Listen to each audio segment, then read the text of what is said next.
The skyscrapers had once stood tall and proud. They couldn't stand against the flames that now tore through the foundations, melting their frames. You're a little ahead of me. Don't spoil it. The frames from the inside. You've beaten the game. I know. One building was untouched by the hellfire, but the flames were drawing ever Oh, closer. I guess. We had to hurry. Go on. Good job. You actually got it on time this time. Hold on. What's up, All right, guys? Chris. Nope. Yeah. No, Chris. I do the intro, not you. I can't jump the gun on that one. But- Blade gun? Yep, that's Blade it. cannon? That's the awesome lawnmower blade shooting one. Which means I need to now finish up the last of the item upgrades. And yep, now I'm just going to save up for that. But yeah, Tom and Chris, Dead Nation Part 4. Yay! Hey, Don't sound so excited. I'm not.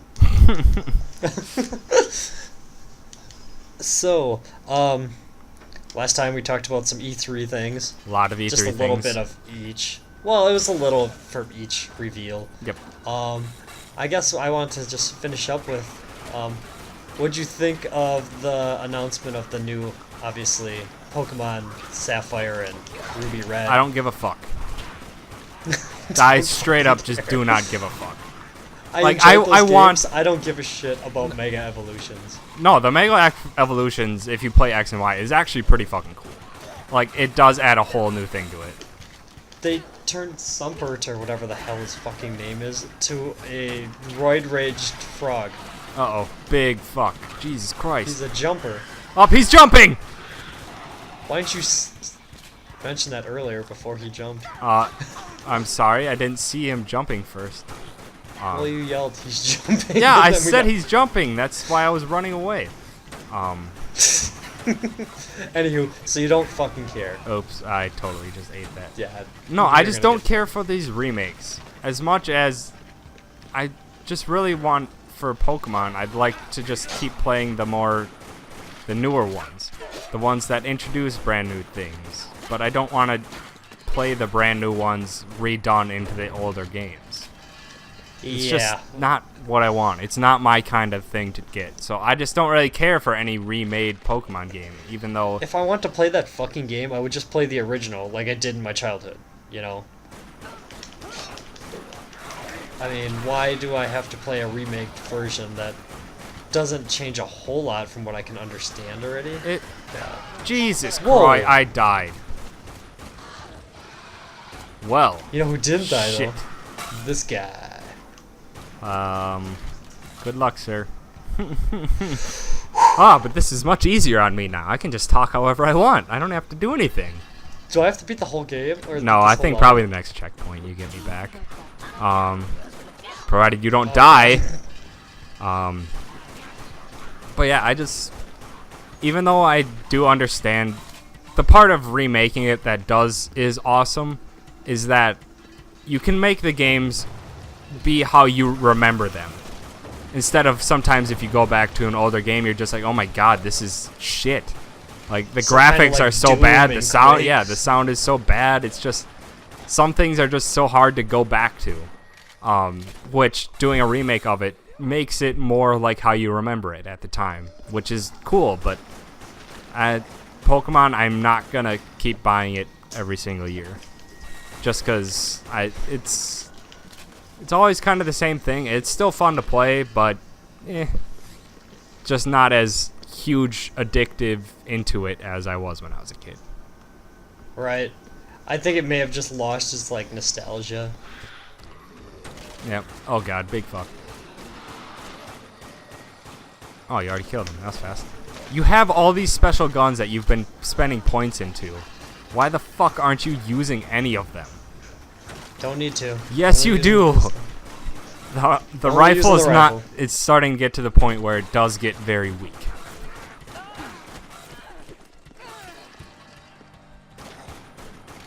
So Yeah, yeah. I got like the maxed out shotgun and everything. Exactly, and you're not touching it. Why? They're so much more powerful. So other E3 things, the new Rainbow Six was Yeah. announced. I thought it was fucking cool. dude, every time I get hyped for one of those games, I play it and they just suck ass. Well, What the hell? What? it was just a random guy. This one looks really cool because it looks like it's just an incredibly tactical teamwork one. It's a 5v5. It's 5v5 terrorists versus probably anti-terrorists, I'm assuming. Just kind of. Versus Al Qaeda. But it's a fucking really cool, and it's, at least in the demo, was just in a house, and the destruction was 100% absolutely real. Like, drywall and stuff breaks after a couple shots, and then you can clearly see where you're shooting. Wooden planks don't really do a whole lot for defense in this case. So wait, you can't shoot through wood, but you can No, shoot you through a can. thin No, you piece can of shoot metal? through wood. No, it's not COD. COD's bullshit. You got where I was going with that. There's that. There's a lot of tactical stuff because the anti-terrorists have they have breaching tools, like stuff that's actually legitimate. Is just a concentrated explosive that tears holes and stuff. So kind of like a C4. Yeah, it's C4, but it's concentrated in such a way that it does a wide area to open up a large hole for people to get through, which do exist in real life, which I'm glad they added to it. But I saw them use it to get into the place to start off it to take out one guy immediately. But then they used it later on to blow a hole in the room above the one where the hostage was being held to dive in and rescue. I saved you. Yeah, I saw that. Thank you. Believe it or not, I didn't die. So that was a really cool thing that I could foresee a lot of tactical stuff being used with it. As well as the hostage is a big component of it, and it acts kind of like a real person would in a panic situation like that. Oh, I don't want that. I don't want the games to be too realistic. No, it seems like it's right. Because in order to move her anywhere, you have to physically not carry her, but put one hand on her and lead her everywhere. Oh, so you kind of got a meat shield? Well, you're not supposed to use her as a meat shield, though. The terrorists are supposed to capture her and I believe, supposed to capture her. That's going to break open, just so we're clear. Fine. Just go forward. I got this. Oh god, you led more.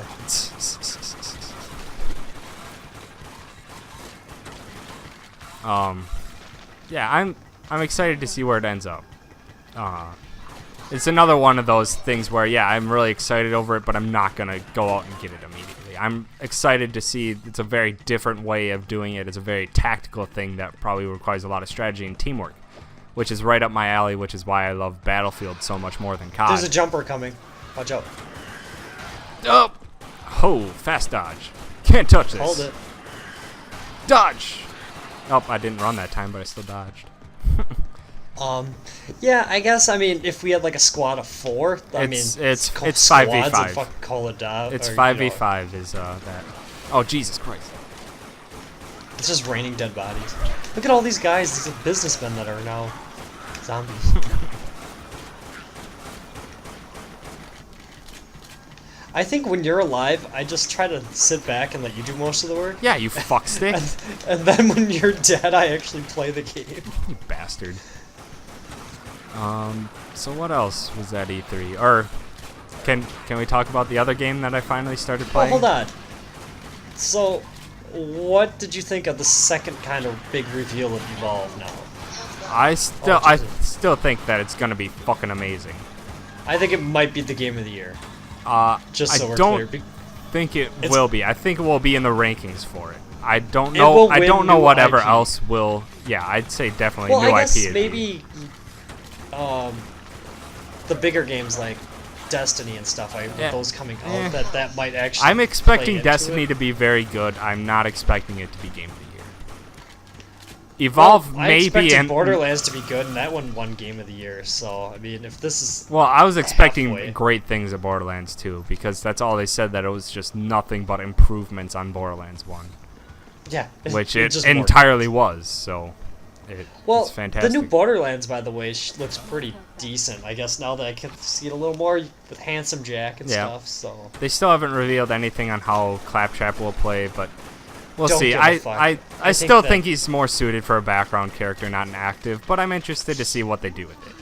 Just because it will be kind of different because he's shorter. He's a robot that runs on one wheel and not fucking legs.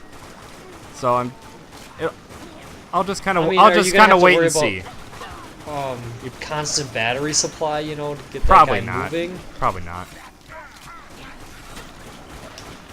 But yeah, Well, I guess you had unlimited. I think sprint, it's by the way, I think in that it's one, so. I think it's an odd concept. I just kind of want to. I'm just gonna wait and see what they do.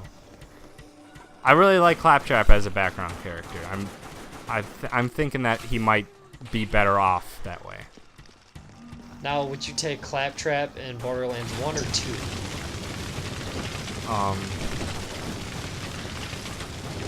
As in, what do you mean? Like Just would you as like a him to playable be more as a of- playable character, as just a like personality-wise. 2. Oh, I'd take 1. Because it was new, you didn't see that. 2, you kind of expected. Well, like, you oh, here's expected it, but Claptrap, they 'cause still he's- did so much interesting stuff with it. Like, even at the end when he was trying to be a huge part of it and he was talking dirty to the robot while he was hacking it, that was really fucking funny. when he's talking about how he's gonna be the Yep. hero, and he just. And then at sucks the end, his he's job. just like, I'm finally gonna get revenge, Handsome Jack. I'm gonna do something and then teabag your corpse. He just like goes all that, and then the door reveals, and he's like, stairs, no. My worst enemy. Or My one weakness. They did a lot of funny stuff with it. Yeah, he was hilarious in both, but I don't know. I'm excited. I'm probably not gonna get it right away. No, I'm gonna wait for the reviews, most definitely. Yeah, I'll get a little feedback before I start that. I do not have enough money to get that fucking blade cannon yet. I don't either. I have just under, which is bullshit. Other Yes, we kind of touched on Evolve, but how I think that's gonna. it's gonna be amazing. It's 4v1 from the makers of Left 4 Dead, where it's 4 hunters versus 1 monster, and all of the hunters have different attributes and stuff, and all the monsters are different. There's they just announced a Kraken basically. there's 2 that's announced. The first one was kind of more of a beast that was kind of hands-on. Now there's a Kraken that can Goliath fly is around what and it's stuff. called. Okay. There's health right here. What the fuck are you doing? That I knew that was gonna happen. So now I can sneak in there, steal that, and look at that top. Well played. But yeah, Yeah, the so Kraken, Goliath. Kraken's long range, can fly, can do range stuff. Goliath has to be kind of in your face, but I'm assuming he's pretty powerful when he hits you. He is, obviously. I watched 15 minutes of that, or I watched a whole match of that online. New characters that play differently, that, there's the medic now has a sniper, and he's got the ability to revive people. Yep, like and a medic should. Yeah, there's just going to be so much stuff and so much playability in using different people in different ways and using them in combination with other stuff. Different maps, different monsters that you're fighting. There's just so much that's going to go into it that's just going to be awesome. Yeah. For I'm a game excited. it's going to be similar to Left 4 Dead, where there kind of really isn't a single player. It's you also all gotta think of it multiplayer. too. The environment plays a factor. Yeah, the There's plants environment that is a can kill huge you. stuff. There's plants There's that traps. yeah, there's other just regular monsters that the big monster can eat to level up, but that can also fuck you up. Yeah. So like rhinos. there's a lot of stuff to go into this, and I'm expecting that it will get extremely high ratings and will be in the running for Game of the Year. Well, it's something new, so I'm excited. But now you said you want to talk about something else. So let's talk change about gears. Get all kind it of was E3 mode. it was what I was going to talk about in the first part, which was just talking over some of the games that I played. I recently started playing Chrono Trigger for the first time. The old PS1 game. No, came out on Super Nintendo first. That's how I'm yeah, playing it, is PlayStation 1 Classic on. PlayStation 3. Or PlayStation Vita is what I'm playing it on. I was gonna say, you're surprised you're just not gonna utilize that Vita more. Yep. Is it Vita or Vita? Let's be honest. I think it's Vita. Okay, because I call it Vita. But I finally started playing that. It's constantly held as being the best RPG ever made. And I've only played a couple, 2-3 hours into it or so, and I can definitely see why. The story in it's really cool. The build already? The characters are awesome. The story is so far has been great, and I foresee it going to awesome places. They do time travel, which kind of is off-putting to most people, just because it's. Oh, we don't. A lot of time, people think it's like an excuse to do whatever you want, but so far they've done really clever things with it, not just using it as an excuse. Yeah, that's most games. That's kind of how it is. Yeah, It's but just kinda- it's really awesome, as well as the combat system is probably one of the better. Oh, there's the button. It's probably one of the better that I've ever played. Oh shit! I accidentally threw out flares. That's okay. That might have helped us. So, the combat system is awesome, where it still has that active time gauge, similar to like Final Fantasy VII or Final Fantasy IX. But what it does differently is it's entirely dependent on where the location of the enemies are at the time, as well as the location of yourself and the timing of it, because you can combine your teammates' attacks to create a brand new, more powerful one. You can also, and they all have different types of AoE. Like there's a combination that's an X slash that obviously is, as it kind of implies, that it takes two characters and it hones in on a single target, but it does a straight line damage to that target and will do any damage along that straight line. So there's that type of damage. There's jumper. Oh, you shit. got blob. Yeah. I killed the jumper. Oh my god. There's that. The combination of attacks can be really powerful. Like there's a regular teammate of yours. Top, we had to push that button and then push this one. Oh. So there's that. The combination of attack or of abilities makes sense. Like there's a healing ability, and then a separate character has a spinning AoE ability against enemies. You can combine the two to spin heal all of your teammates. You can combine a fire elemental damage onto your spin to do a fire spin and stuff like that. And there's a lot of combinations that are so unique and so really unheard of at the time when that came out, and still is a excellent mechanic now. Do you know the date it came out? Like 96? It was Super Nintendo, so probably in that about range. Probably 95, 96. Okay. So would you... You've obviously played 10, Final Fantasy 10. Yes. Would you say it's better than that?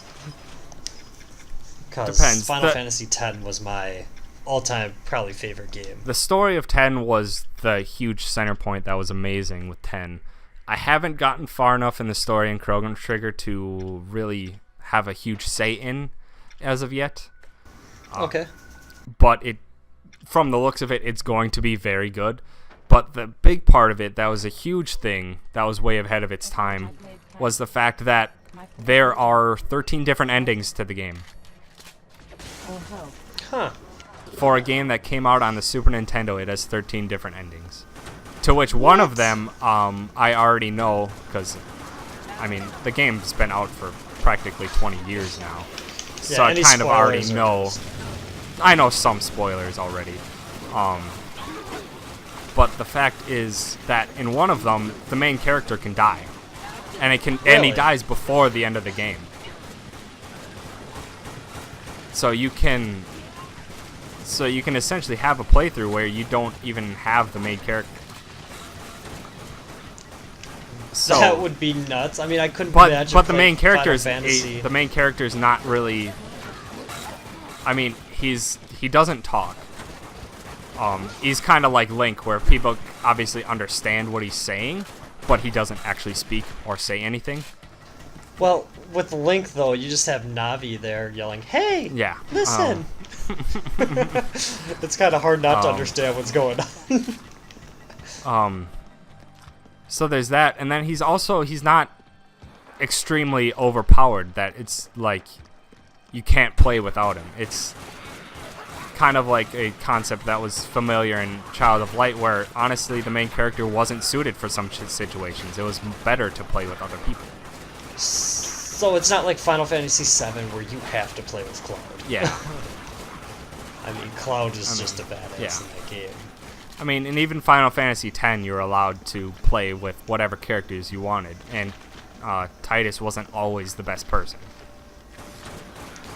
I used them a lot. I didn't use like Waka or any of them. I just thought they were cool characters. Yeah. But I mean, we can go into an entire Final Fantasy X talk now if you want. But yeah, I'm just saying that I just started playing a game that I missed, and that's widely regarded as one of the best RPGs ever.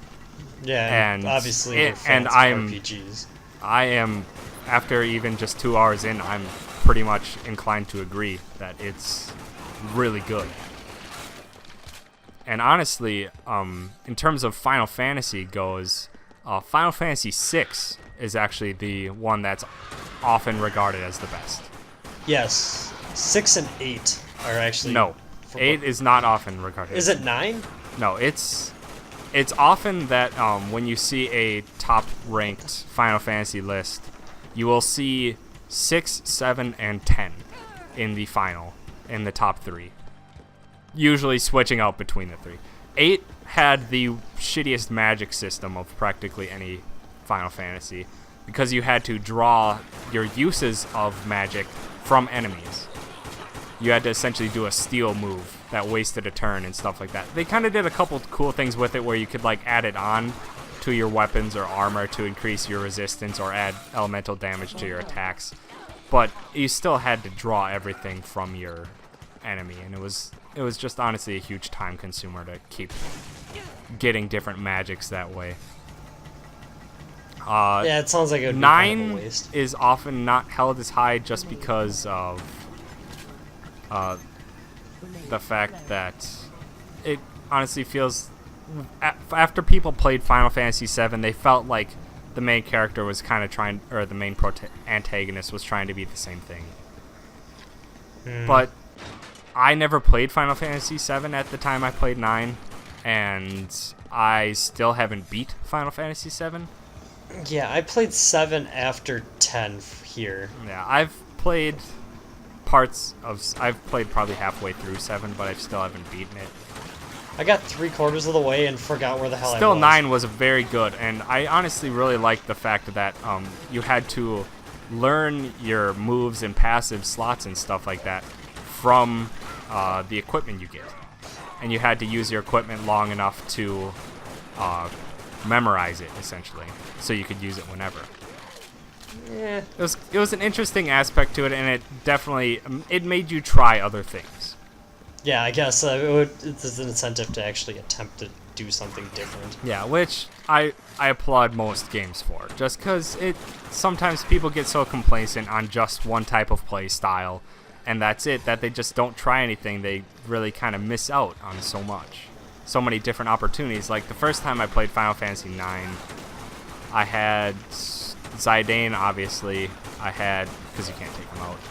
And then I had Vivi, and then I had Garnet, and then I think Steiner was my last.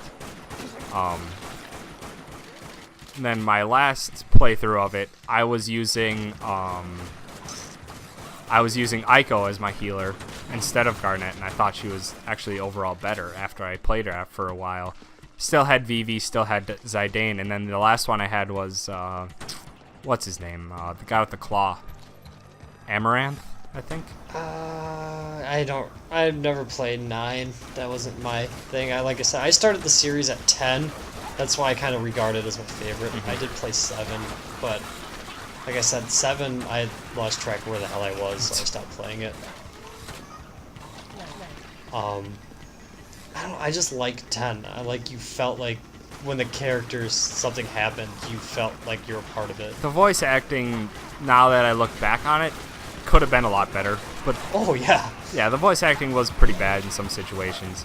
But there's some stuff that I kind of didn't get at the time because I played 10 when I was 14 or so. Yeah, 14 years 14. old or so. So there's just some stuff that I kind of missed, and one of the scenes that I really kind of hated at the time is now kind of one of my most loved scenes of it, which was I'm sure you remember, it was after the blitzball tournament that you have to do, where The first one? yeah, where Titus and Yuna have their awkward laugh scene. Yes, I remember that. Yeah, where at the time I hated it just because it was the super awkward, and that in general I can't really stand any super awkwardness. It's not funny or anything to me. But now when you look back at it, it's like the first time you really see them really getting into what their relationship will become. Yeah. It's where it really like took off.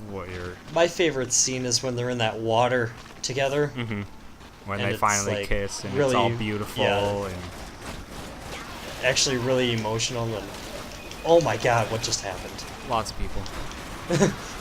Oh, jumper, Run. run. Three of Shit, them. okay, we need to concentrate here. Okay, I'm Grenade, coming by you. grenade. Oh shit, why am I not using the blade launcher? Blade!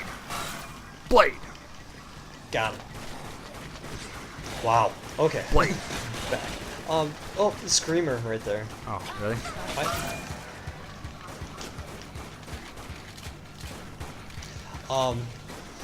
Yeah, I don't know. I just really enjoyed 10. I thought everything about it, even like the hidden bosses, are freaking hard as hell. Yep. Like, of all the Final Fantasies I've played, I still think 10 is probably the best story.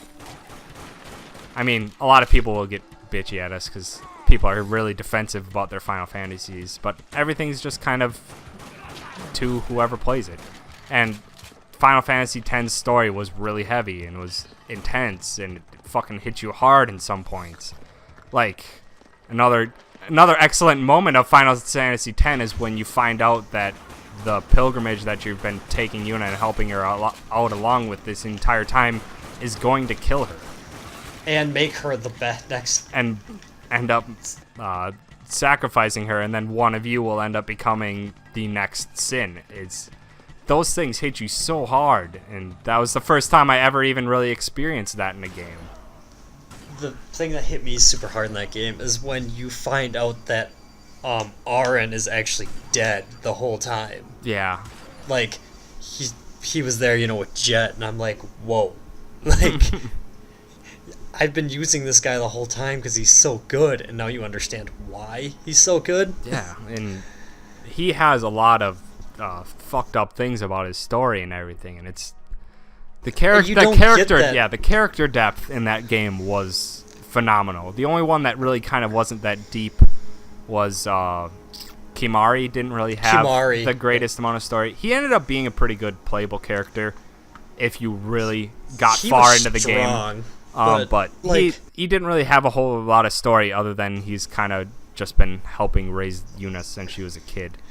Yeah, but to get Aaron's story, you got to find all the jet spheres. That was one of the best collectibles of it because it added so much.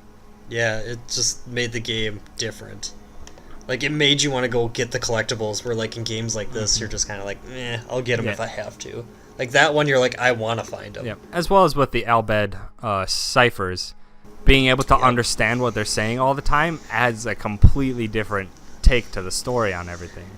Yeah, being able to actually read it instead of just being symbols. Being able to understand their side of things. The fact that they're so heavily looked down upon by the religion of the game for using the machines to do everything, to try and kill Sin with the machines instead of doing the summoner pilgrimage.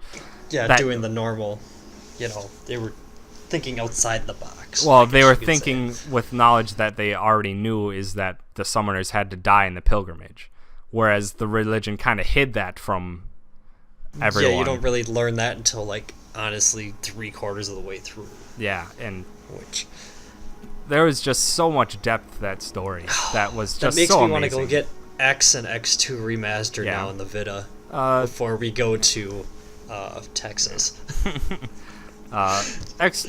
X was amazing. X2 was odd. It was kind of a J-poppy thing, but the battle system had a lot of depth to it. That I was never like the played one. it. I just want to play X, but you kind of get It two was- with it, so. It was really odd. I played it through all the way through. It was still pretty fun, but the story was really odd. But the battle system was really good. I mean, the Final Fantasy X battle system, I mean, that's like kind of the only thing that it kind of didn't have a very good, unique battle system. It Yeah, kind it of was was just turn by take over, turn. turn by turn, Final Fantasy VII, Final Fantasy IX type of thing, which it pulled off very well. It was still really good. It's just that it wasn't just this whole brand new If they take would on have things. incorporated, say, the Final Fantasy 13, you know, with the each move counts for so many points, I think the game would have been better. Like, but for its time, you can't bitch. I No, mean, it's so good. It's so good, and it holds up so well. Final Fantasy X, from all the Final Fantasies I've played, from almost all the RPGs I've played, that one is still within the top 3. Yeah, And there was an without odd offshoot one on the 360 that I played that was really good story and character depth wise, but the combat system wasn't that great. Called Lost Odyssey, which was 360 Oh. specific, but that one had probably in the same range of story quality as Final Fantasy X. It just held up so fucking well, and they didn't go back to the standard archetypes of characters. The primary character is a 1,000-year-old spirit living within a guy, and essentially So as it's just not some dude. no, and at points in the game, you'll encounter some people, or you'll see an event happening on the side, and it will take him to a dream state where it plays this really kind of ambient piano type of music, and it just gives you text, and you can read through this story of his life, and it's really unique, kind of darker stories to it, and they're all really cool, and you get to see what he's been through in the 1,000 years that he's living, instead of just saying, yeah, he's 1,000 years old.